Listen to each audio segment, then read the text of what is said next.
Are you ready for the best Kansas City Chiefs insight? Welcome to the Chiefs Blitz Podcast, presented by Dave Purdy with Supreme Lending. For your mortgage solutions, call Dave today at 816-405-5831, 816-405-5831. After all, he's pretty good. Here's your Chiefs Blitz host, Nick Athan, with Lou Montagna, Andre Tillman, and Hense Todd.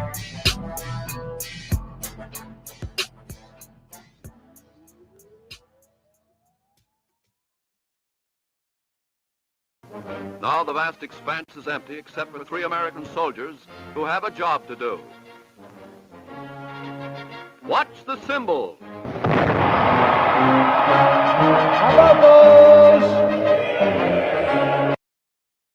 How about those Chiefs? Let us go ahead. Oh, my God. How am I supposed to follow that? All right, show's over. Chiefs beat the Dolphins. All right, guys. Hey, welcome to the show. I am Nick Athan, your host of the Chiefs Blitz Podcast, along with my cohorts, Andre Tillman, Coach Dre, Lou Montagna, and our producer extraordinaire, Hense Todd. And we are here after the Kansas City Chiefs proved once and for all they're still the best team in the AFC. The AFC West is still theirs. They're going to be hosting the 6th consecutive AFC Championship game, and they're going to Las Vegas to play in the Super Bowl. Probably not against my Detroit Lions now, but who knows at this point. Maybe it'll be the Eagles. Maybe somebody else will rise in the NFC. But, gents, so welcome. First of all, hope you enjoyed your weekend. I have a stat for you. I got a question for you guys. So what 2 local teams are both 7-2? Well, KU, Rock Chalk Jayhawk, baby. and K-State, I think. KU and Kansas City. I'm guessing the Chiefs. No, we bring KSU into this. We're not going there yet. Kleiman made an unfortunate error in his football decision making, going for 2 when they had Texas on the ropes. But nonetheless, we don't want to digress because the Chiefs had Tua and Hill on the ropes the entire game. It was an impressive victory. That was one of the funnest Sundays I think I can remember, sitting back and watching football from 8:30 a.m. until almost 10:30, 11 o'clock at night. That was great theater. The NFL, for its wisdom to put these games overseas, bring more. I don't care about losing a home game. Bring more of it, because I think a 4-slot window on Sundays is the way to go for the NFL. And they're already committed to playing, I think, in Spain next year and possibly in Brazil. So I'm loving all of that. Early call for the West Coast, right? I mean, they're getting up. They're getting up at 6:30 and it's starting to watch football. Before we get right into that, let's get right to the sponsors. Yes, let's do that. Very important. I want to welcome Dave Purdy. Dave with Extreme Lending. I've known Dave. Supreme Lending. Forgive me, Dave. Just having one of those moments. Supreme Lending. You can reach Dave at 816-405-5831. Dave Purdy at supremelending.com. What's great about Dave, I've known him a long time. We've got a long history together. We're friends. He's a huge Chiefs fan, going to be coming on the show here shortly as well. And looking forward to his takes. But listen, hey, everybody's looking for a house at some point, and everybody needs someone they can trust to provide a loan. And regardless if you're self-employed, regardless if you're a W-2, makes no difference. Dave can find a product for you. They've got a plethora of options for you. So give Dave a call at 816-405-5831. And the reason we like Dave is because he is pretty good. All right, Dave, thanks for being a sponsor. We appreciate you very much. So let's get right into it. Let's get into it, man. We got a lot to talk about today. Hense has prepared some crazy stuff for us to view. Yes. Hopefully this will entertain you as much as it's entertaining us. And for those that think we plan this show out, it's all Hense. So when he pops up, we have to react to. So yes, we love doing that. We will give him full credit for this shark jumping. Hello, Fonzie. Happy days. I think most of it. I think a very small portion of our audience will get that reference, but we're prepared to fly high today. Fonzie's a big Chiefs fan, so who knows? Maybe they get it. That's right. Henry Winkler, loving Patrick. So we got to give I don't know if it's his just due. He's been around a long time, but Spags, you got to give him credit for the game plan. You got to give all the players the credit for executing. We can go through all the different players, T-Cuffs. Come on, man. That was just an amazing football play. Oh, yeah. And for Spags, who was the defensive coordinator of the Frankfurt Galaxy 25 years ago, going back to his old stomping for the first time, 25 years later, and he puts on a clinic like that. But, so all hail the Italian defensive coordinators, Spagnuolo, Fangio, Lou Anarumo in Cincinnati. Come on now. Yeah, quite a Let's staff. go. Yeah, no, I'm telling you, Spags is he deserves a lot of credit. And I've said this before on the show, and I'll say it again. Up until this last year, I didn't realize he still wanted to be a head coach. He's going to get interviewed. Now, he's got an uphill battle because of a couple of jobs he's had in the past, but he might be one of the rare defensive coordinators along with Lou, who really deserve an opportunity to be head coaches. Unfortunately, kind of the way the hiring process is going right now, it's going to be difficult. But if that happens, it's well-deserved. I thought Steve was going to retire at the end of last year. Something just told me I didn't think so, man. He built a foundation last year, rebuilding this defense, bringing in young guys, letting them play. He and Andy Reid shucked the whole depth chart thing and said, hey, you play the best guys at the positions and then teach their backups when their time is due to come on and be the next man up. And they've done that. What they did yesterday was quite remarkable. That first half was brilliant. If it had not been for the Chris Jones stupid play, I don't really want to call Chris Jones stupid. I'm not. I'm saying the antics. If that hadn't happened, this is probably a 21-10 game, and then we don't have any drama at the end of the game. But I never felt at any point that Spags wasn't going to have an answer. And I'll drive my point home with this.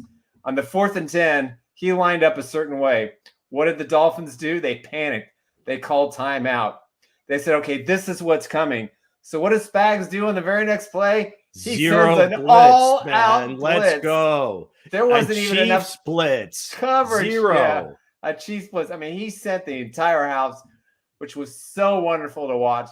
Tua had even if he caught the ball, Tua had no chance. Bryan Cook was just gonna flatten him. Hill was open down the field, but it wouldn't have mattered. But that was brilliant coaching. He completely set up McDaniels, and I loved every minute of it. I love that X's and O's. So Spags, you deserve major props today. Coach of the Yes, week. he does. So Coach Dre, man, what do you think about Trent McDuffie, man? You before, like I can tell everybody, before Trent McDuffie was drafted here, Dre took some time to scout a lot of players, and he kept bringing me Trent McDuffie. He said this guy is going to be legit, and that's before he got drafted to the Kansas City Chiefs. So he was all over it, and now seeing this guy, I'm like, and I told Dre yesterday, I was like, man, you was right about him, man. Like, he's a dog. What you guys say about it? He's physical. I think what stands out about T Cuffs is his physicality. Watching this play, he was the more physical guy on the field. He's sticky too. He's sticky, and he's a team player. But also, if y'all watch him cover Tyreek Hill, he was sticking to him. It really was no separation, and that's what shocked me. It was no separation. He was on his hip. He was on Tyreek. It was on Hill's hip. So again, that shocked me for real, because like remember before the show, and people that follows me know, I'm like, there's no way that they're gonna let McDuffie hold Tyreek Hill 1-on-1, and it shocked me because he did fairly well against him.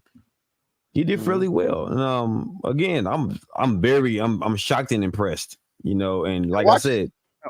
And watching Cook run, man, he was taking off down the field. Yeah. Everybody said he looked like a Scooby-Doo character running, but it was a ball out play, man. It was an amazing play to watch this defense just continue to shine, continue to shine quick. left and right. Real quick, real quick. I'm gonna say this: the Chiefs secondary has surpassed my expectations. The Chiefs secondary are legit. They're legit. Now,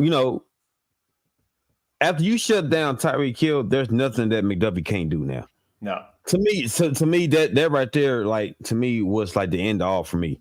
You shut down Tyreek Hill, and he's the fastest guy in the NFL. You shut him down. The nitpicks of nitpicks. Now, again, I love T-Cuffs. I gave him the name. I'm sticking with it. The only thing that concerns me a little bit is when against the bigger receiver and the ball is like over when he got head. pushed off. It was a push and off. that could very well be, but that's part of the game. So I guess that's kind of like his last little piece, that if he kind of fixes that, now you're talking about one of the top 2-3 corners in the NFL. No question. Because every other part of his game is at an elite level. Yeah. If we're going to nitpick, I think on that play, he was expecting Cook, to come over and help. Because Cook really only had one assignment in that, and he didn't play that well. But it was a good throw. It was kind of behind. No, it made it easy. But I want to go back to the Cook play.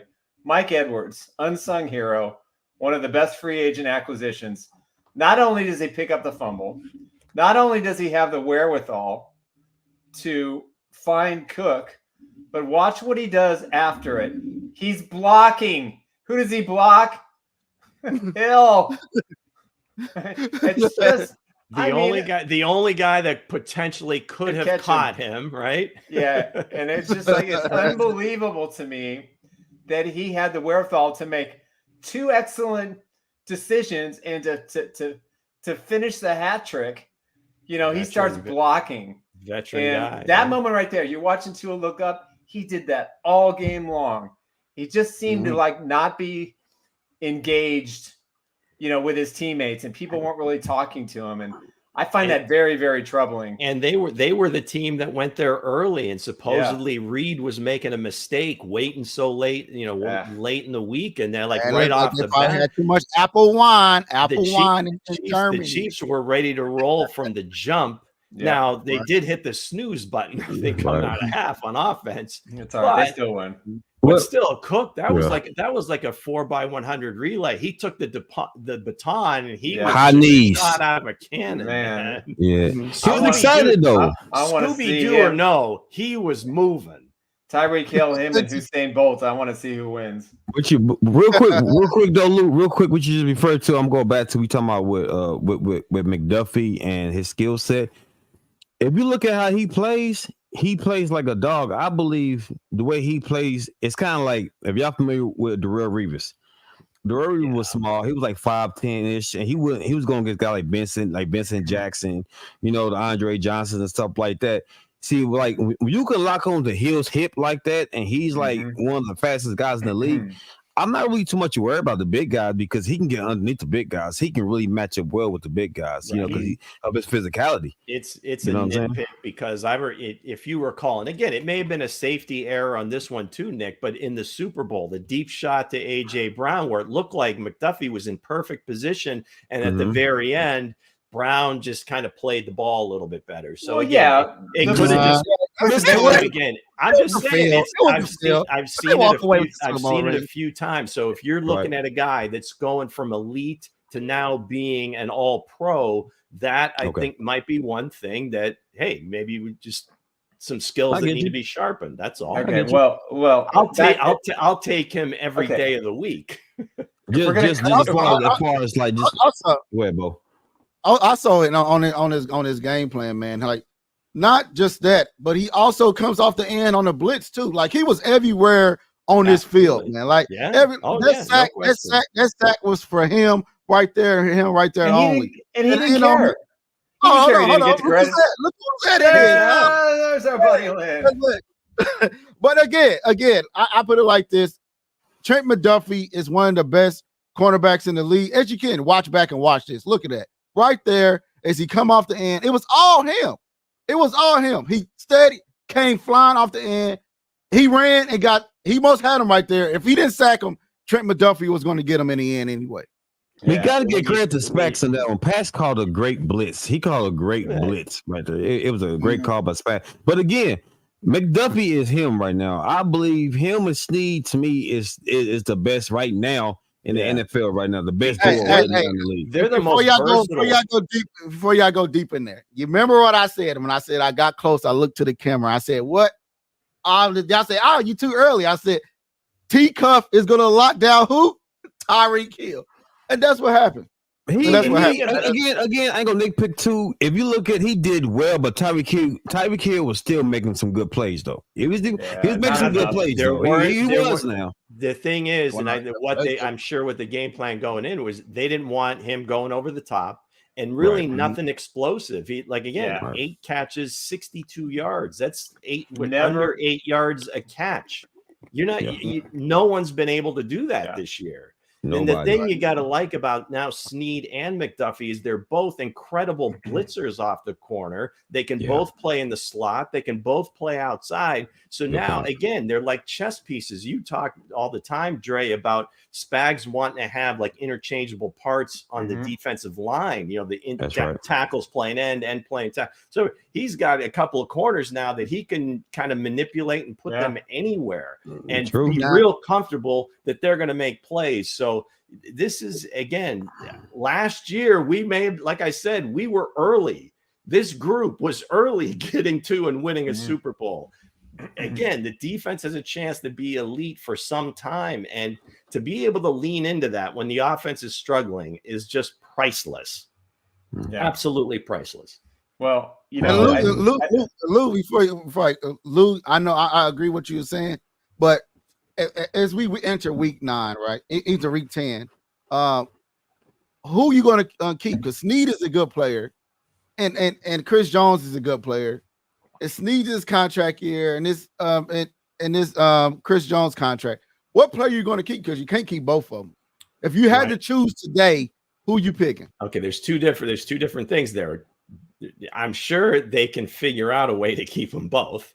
It depends on Snead. Snead is the younger player, going to be much more sought after, I believe, in free agency because of his youth and because of his versatility. I mean, you always go with youth. I mean, I love Chris Jones, Sack Nation. I'm all about it. I want to keep them both.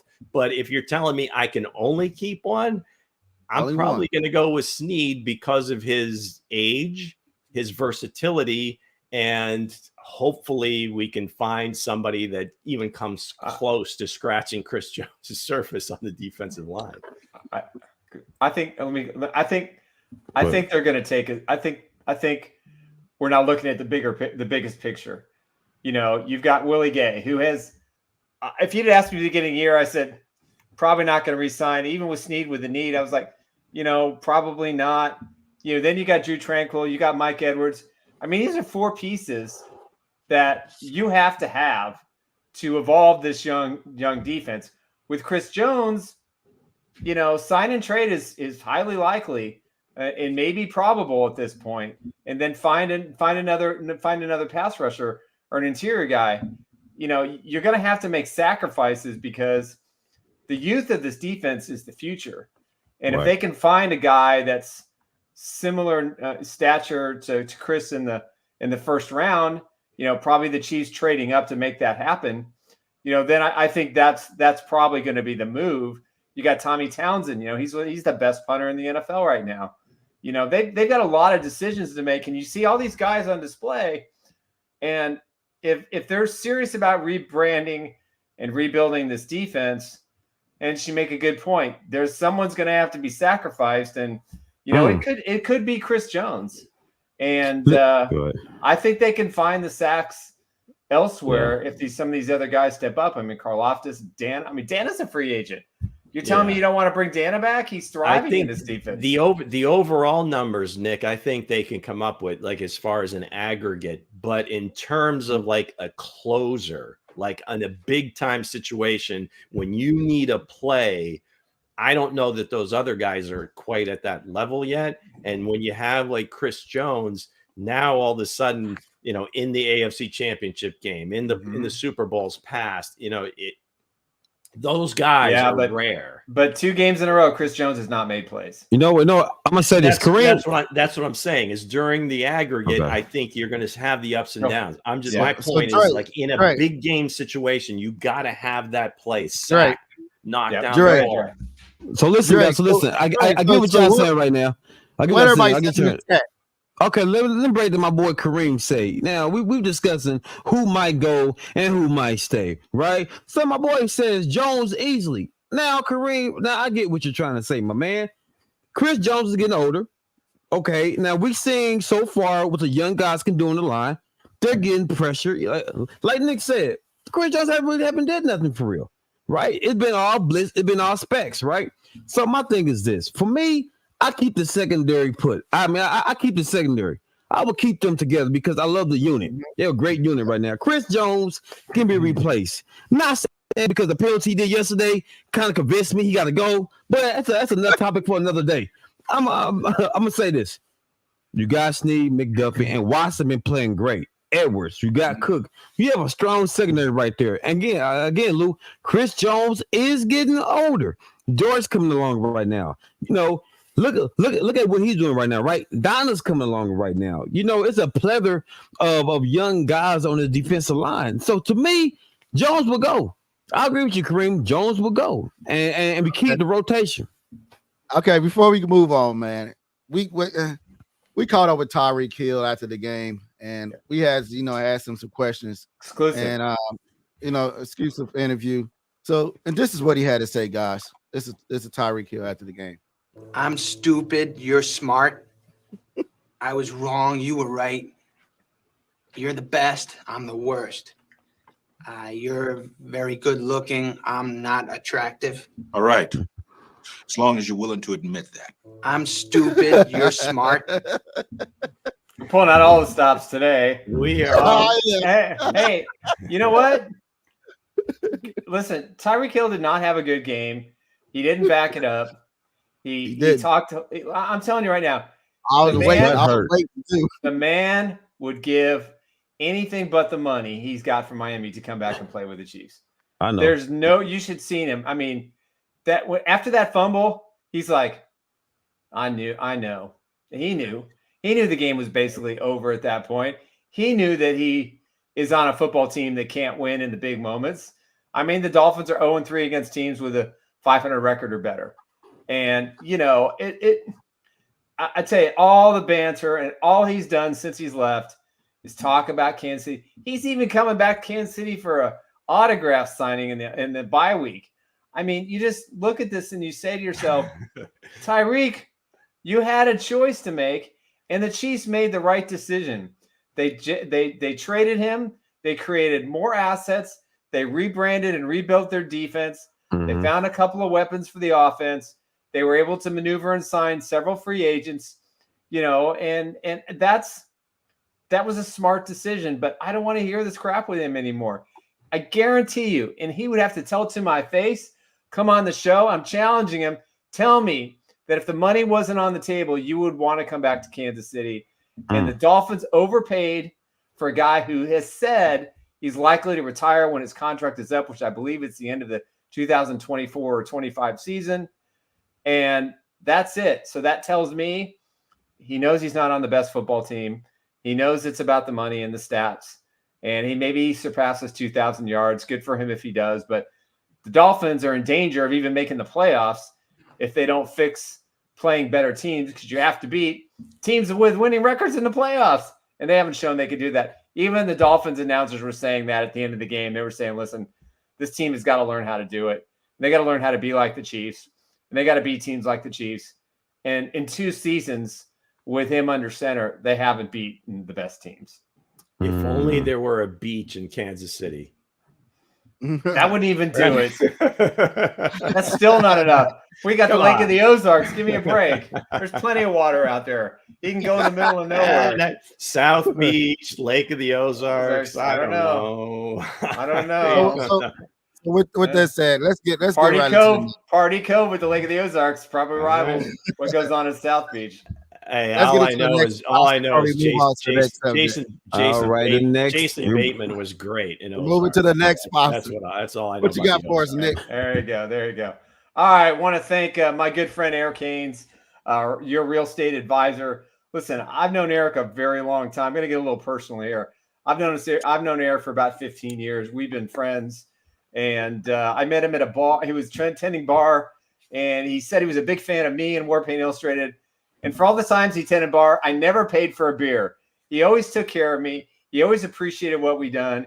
And the second that we came out with the idea to do Chiefs Blitz, he was one of the first people to contact him and said, hey, what can I do to help? And here he is sponsoring the show. So if you're looking for real estate advisors to list a home or to sell a house, give Eric Haynes a call at 816-729-3785. eselskc@gmail.com. He's part of SunWest, part of KW Keller Williams Partners. Again, Eric Haynes, 816-729-3785. He is your first choice when it comes to selling your house or looking to buy a house. Trust Eric. We may own him. I trust him, right? We might owe him a few beers. Come on. Yeah, we're definitely gonna. Yeah, we'll have Lou. We got to get you to move to Kansas City, man. What are you staying on the East Coast for? Next step, man. Next step. Yeah. We can do live shows. We could build a studio in Hense's basement. Sounds like a plan to me. Just put up the pit.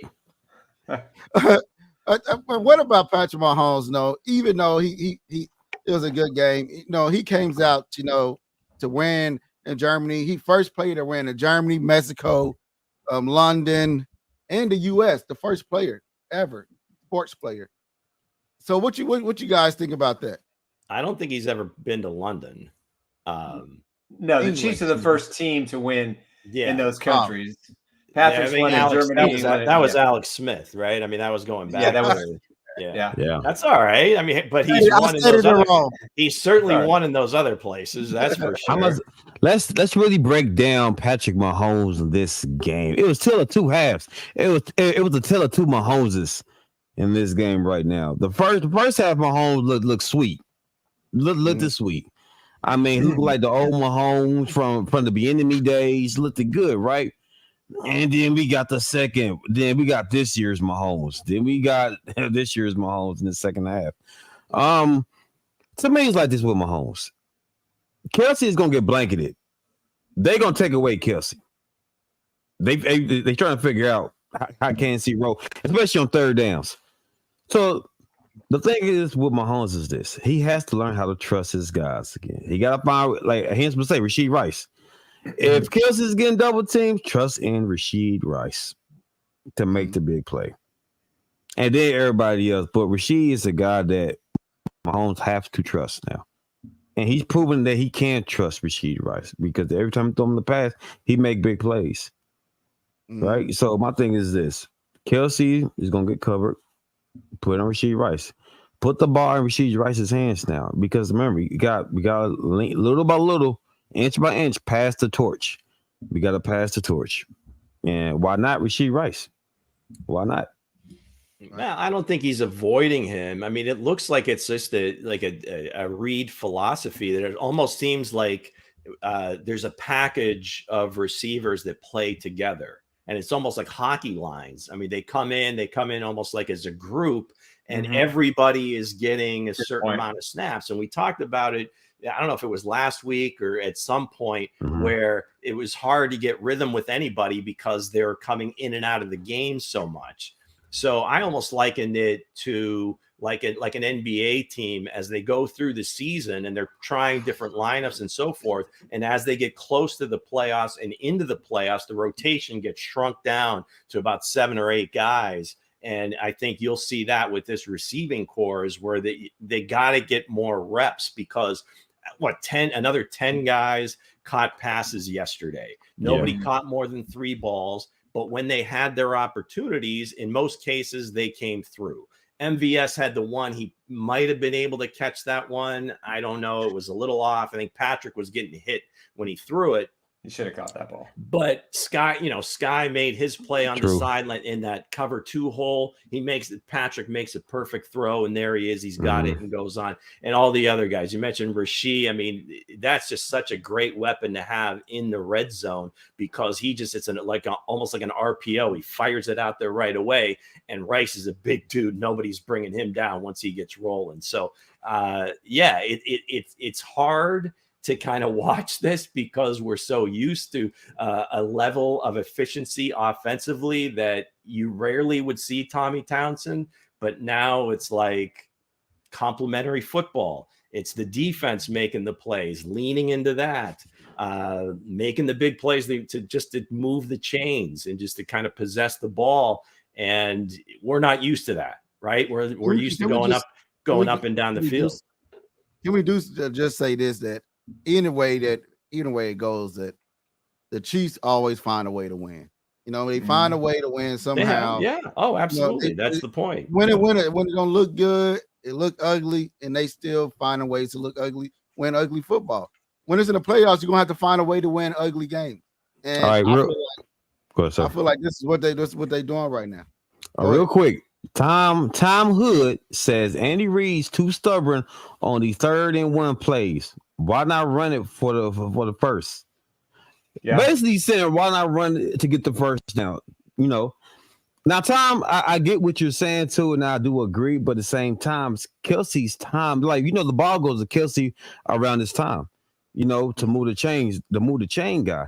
And, again, when I see Rasheed Rice, he does that and then some. You can count on Rasheed Rice. Now, Lou, what you were discussing about spreading the ball around, yes, they did do it. But at the same time, you watch that play when Kelsey got blanketed, he panicked. Mm-hmm. He panicked. That right there was a big play. You have to lean on somebody else to trust. Okay, well, and why not Rasheed Rice? Well, the other problem was the offensive line. The tackles were bad. In the second half, the tackles were bad. Forcing Mahomes to panic a little bit or to think that he could run when there wasn't a running lane. I mean, he didn't do as much dancing as he's done in the past because I think he felt like some of these guys would come open and in some of these plays where the protection broke down, he had guys open. He just couldn't get the ball to him because there were too many guys around him. And this is the second week in a row. And I think when they scripted the first series and they scored that touchdown, and I mean the 95-yard drive, I mean, come on, 8.5 minutes off the clock, perfect plays. Kadarius Toney gets a big 3rd down. Rice gets a big 3rd down.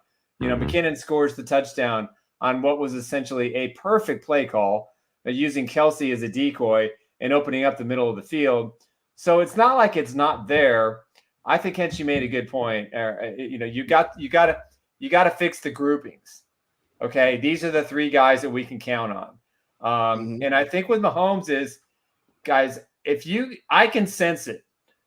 He's frustrated and he's not happy. And his comments after the game, we will fix this. And when we do, we're going to be a tough team to beat. He is going to fix it, even if he has to go against his head coach, his offensive coordinator. And he says, I want this guy in the game. I want that guy in the game. He's got to do what Tom Brady did for all those years. He has got to say, listen, coach, I respect you. I believe in you.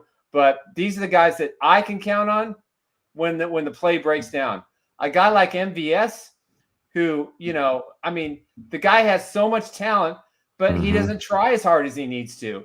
He doesn't run the routes. That should have been an easy touchdown. There's no excuse for not catching that football. It was right there. It was a little bit off, but there's no excuse for a guy who was catching balls from Aaron Rodgers and making those kinds of plays, that if he just runs a little harder and a little faster, which has been his problem for 2 seasons now, that's why we've only seen glimpses of how good he can be. That's a big problem. Why do you want him in the game if he's not going to do it? Is he not doing it in practice? Is he not putting forth the effort? And if he's not, then why is he on the field? Same goes for any player. A lot of people didn't see yesterday that Kadarius Toney was hot on the sideline. He was very hot that he wanted to get very upset. Well, I'm sure they all are. I mean, if you're only getting 3 balls thrown your way, you should be pissed. Hold on. Go ahead. He was very hot. That's how I was trying to say. that he was trying to get the ball, because he did get that ball and he shook a lot of people and was going up the field. If they kept stuff like that, you got to keep giving the guys the ball. You got to keep continuing to give, not taking them out, one out. And he was on the sideline. I read his lips. He was like, "Why are you taking me out? Why they keep continuing to take me out? Like, let them eat. You guys to let them play. Yeah. You guys to." All right, real quick. Brian Frazier said, honestly, honestly, I think that Andy has a blind spot on third less than 3. Goes all the way back to his time in Philly. Yeah, well, he does have an affinity to throw the ball, and that's all coaches do. That's been his thing. Like you said, going back to Philadelphia when he had, whether it was Westbrook or Shady or any of the going back to Deuce Staley. My goodness, and right, Deuce Staley. I remember that. You think, hey, we're gonna run the ball, or Donovan McNabb is gonna keep it, and he just prefers the forward pass. Do you guys believe? I believe. Specifically, as far as this offense is concerned, this, whatever it is, 12 days or 15 days, whatever it is, between now and when they play the Eagles, the coaching self-scout is going to be the most important time of the season. And I think we'll probably start to see a shift to more condensed guys, not spreading it, have like these guys. Because again, Tony, you're going to get, all these guys are going to get frustrated. So I mean, what do you do with them when now you're not getting any reps? Do you then start putting guys on the practice squad and enhance other positions?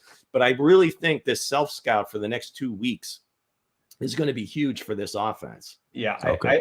I think they fixed. I think they fixed this.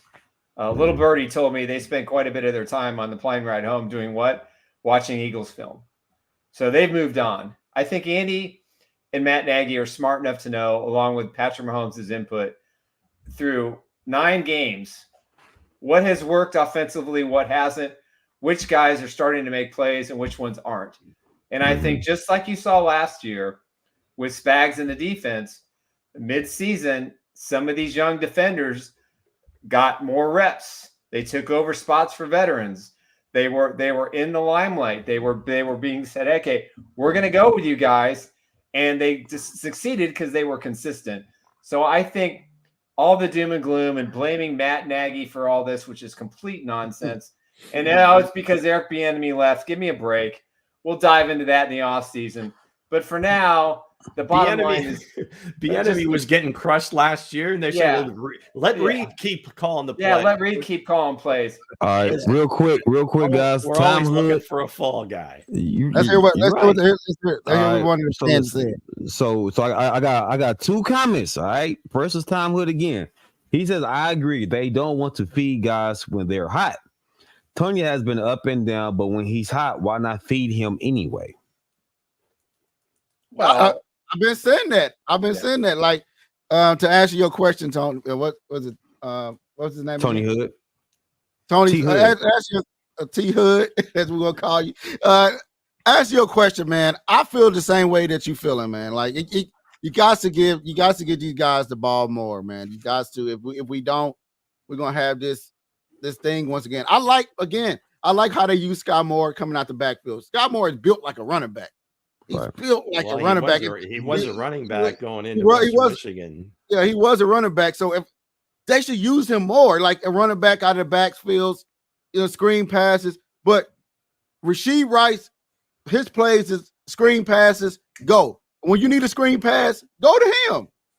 Yeah. When you need a gadget play, go to Tony. When you need a deep play, go to MVS or not even MVS. Go Watson. Yeah. Go to Watson. Yeah. You know what I mean? I say Watson. And spreading all these other guys around is going to get frustrating, like Nick said, and like Nick said, it's going to get frustrating. So what's the next question, Dre? All right, Kareem says because he's mad because he's made a toilet paper. No, he's not. Tony hurt every time he touches the ball. They say been touching for big games, I guess. Hey, the last two games, he stepped up and made plays.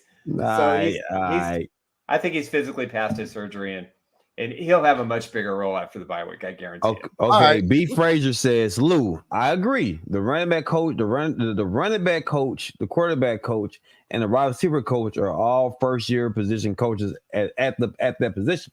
Like it or not, EB brought a certain mentality to the offense that doesn't seem to exist now.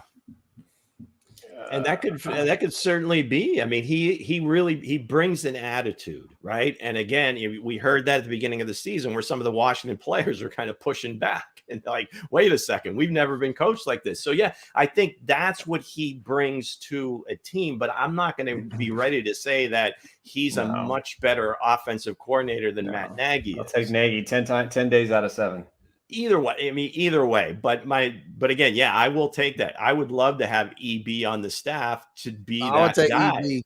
EB. Bring him back to be the running. Bringing him back to be the running backs coach. I would not put. He's fine where he is. Okay, we will have this conversation. We will dance with the guys we have. Nagy. They're gonna slow down for the guys you have, huh? Yeah. Nagy, no, I'm sorry, I'm gonna go there. Nagy is the most responsible coach next to Reed, who took Patrick in his rookie season, who got him through a lot of ups and downs last year when he was so frustrated that he couldn't throw the ball deep anymore. He didn't have Tyreek Hill on the field. Who's the guy that reeled him in every time? You watch the Netflix series, you watch any game on the sidelines. Yes, he's the quarterback's coach, and his job is to nurture the quarterback. But who sat side by side with him? 90% of the time, it was he, and it wasn't. Right. Yeah. It wasn't Bieniemy. Now, what's Bieniemy's job? His job is to make sure the quarterback, is getting everything that he needs. And it wasn't what it seemed, and it isn't what it appeared to be the last couple of seasons under Eric Bieniemy. That's all I'm going to say. I'm not going to dive into it. He's in a better place. The Chiefs are in a better place right now because no matter what you think of Matt Nagy, he is going to be, unless something dramatically changes, the heir apparent to Andy. Now, Andy is probably going to coach another 5 years. That probably won't happen. Oh, he was going to have to Bill Belichick's record. Don't even say the word. It's not going to happen. There's no way he's not going after Belichick's win record. It's going to happen. He stays as long as Patrick stays. Speaking of records, Travis Kelce have broken another record, most receiving yards in Chiefs history. What do you guys think about that?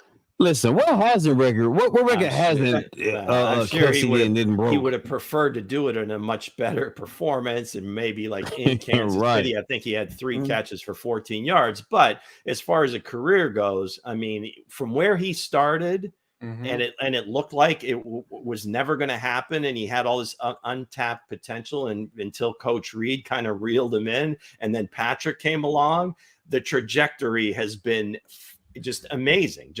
From where he was to where he is now is just ridiculous. And to pass Tony Gonzalez, that all kudos to Travis and everything that he does for this team, because again, he is a marked man. Dre was saying, 2-3 guys, and he still gets it done. He didn't have a great game yesterday, but kudos to Travis for being the all-time leader.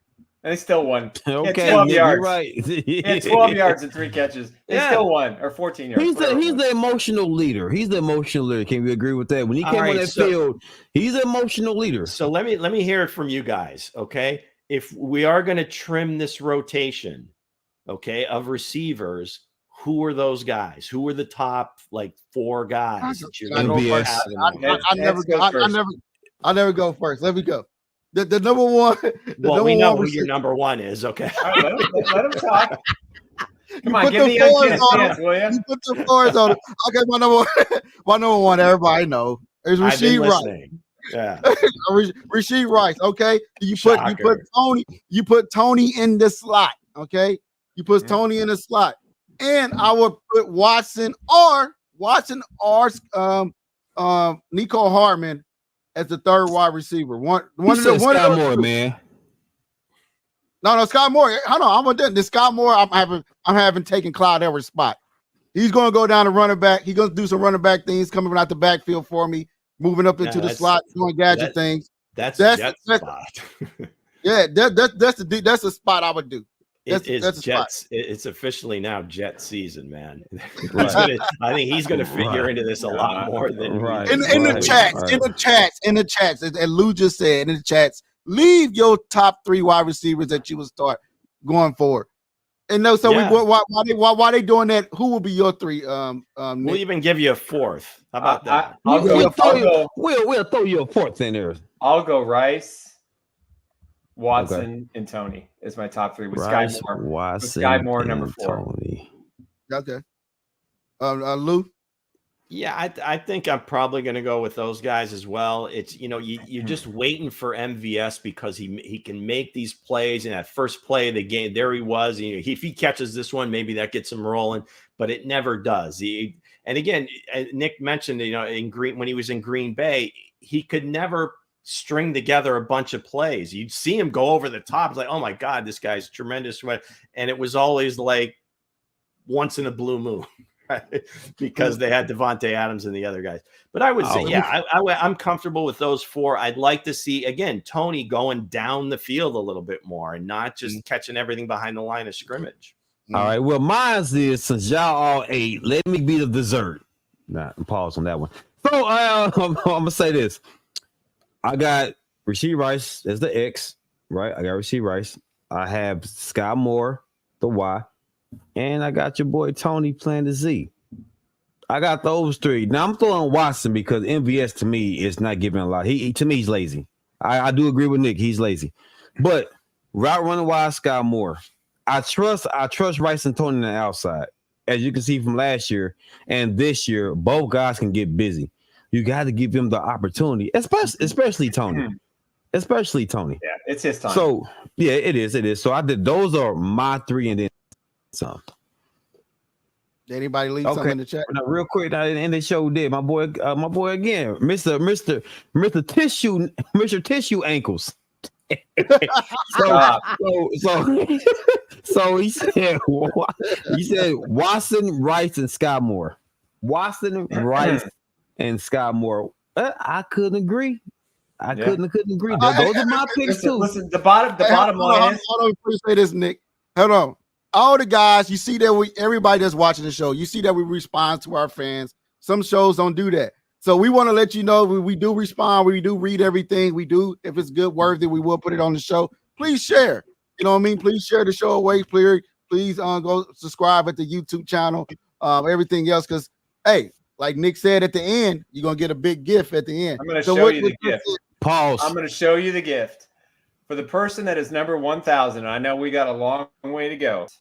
Anywhere that I know of. This is personally signed by Len Dawson.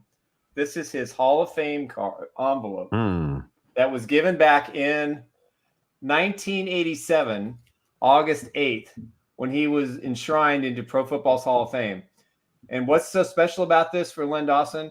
Not only was he enshrined for being a player, he was also enshrined for being a broadcaster. This is my idol. This is the guy I grew up saying, this is the man who made me a Chiefs fan. The fact that I got to hold it all the way up to the camera for 5 decades. This go. Man right here is my hero. This is my childhood hero. There are 3 of these that I know of that exist. I have 2. I'm giving 1 away. The real ones know. The real ones know. Man, look what you say again. The real ones know. That's right. That's right. Yeah, so there it is. So that's what I've been threatening to give away. And again, listen, we appreciate all you so much. This has been a labor of love.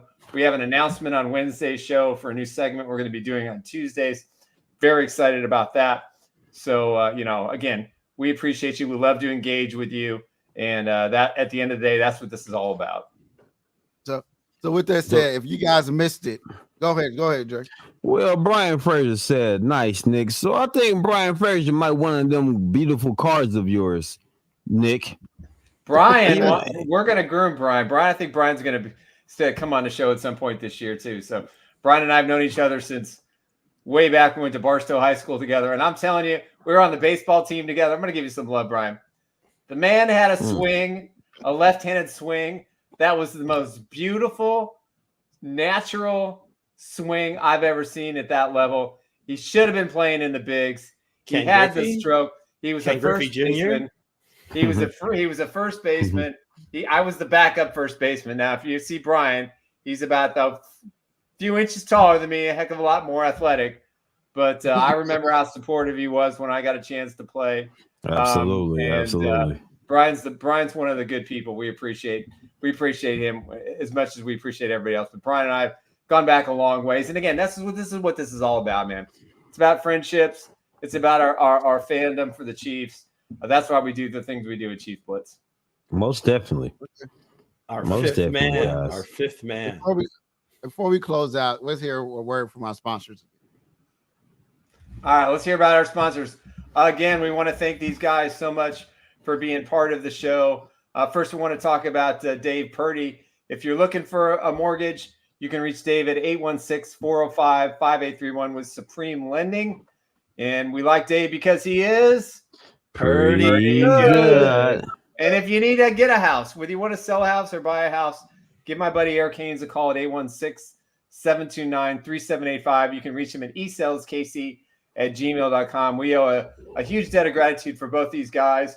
They're both friends of mine. They wanted to pitch in and help us out in any way possible. So we appreciate Dave and Eric for believing in us enough to put their money where their mouth is and to help us take care of some business here at Chiefs Blitz. And again, Wednesday, we're going to have an announcement of a new segment that we're going to be doing every Tuesday beginning next week. So I'm pretty excited about that. Most definitely. So with that said, guys, how about those Chiefs and the Dolphins got their butt kicked? So let's go ahead and see it again. Now the vast expanse is empty except for 3 American soldiers who have a job In case to do. we didn't insult you the first time. I just saw the faces. I got it. You know those Mahomes? No, I put my glasses on to look. Classic. Peace out, everybody. Thank you. We out.